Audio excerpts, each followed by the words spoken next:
Yes, Masquerade Muri Zimbabwe. Welcome to Hot Zim Trends, where the news comes first, right? Yes, nasi ndauya ninyaya ya shamiso yakachikamadza muri yeZimbabwe. Yes, Zimbabwe Republic Police yaburitsa gwaro kumuri yeZimbabwe kuti kana pane ari kuzivawo ma whereabouts emurume ari kupisa muma streets social media right now, war veteran comrade Blessed Geza Runesu. Zvino vari kutinzi kana pane wamuri kuzivawo kwavari aiwa informa nearest police station iripadhuze vanozikanwa futi nerimwe zita ravo rekuti mbshell. Zvakaoma. Saka vaGeza vari kudiwa neZrp for questioning on multiple criminal charges anosanganisira number 1 kupomerwa mhosva yekuba mota 3 nekudzisiya vadzidispose, right? Number 2 kushoropodza mutungamiriri wenyika, kushoropodza nekutuka mutungamiriri wenyika, right?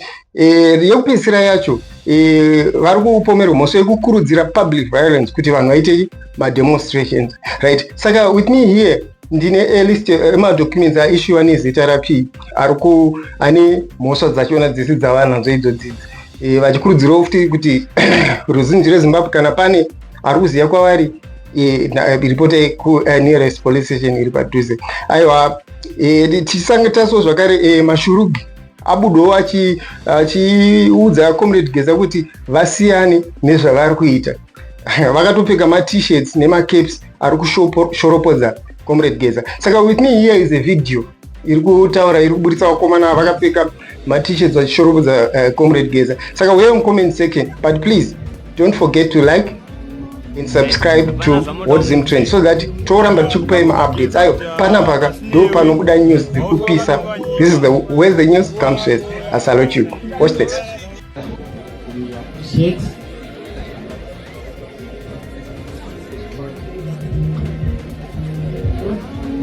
Right, hapana zvamuda umudze. Aiwa, takakuudza Geza kuti pasinewe haufa wakatonga nyika, nguva yako yakakwana. Utaleza unosvikira, hatina kuona. Achowe.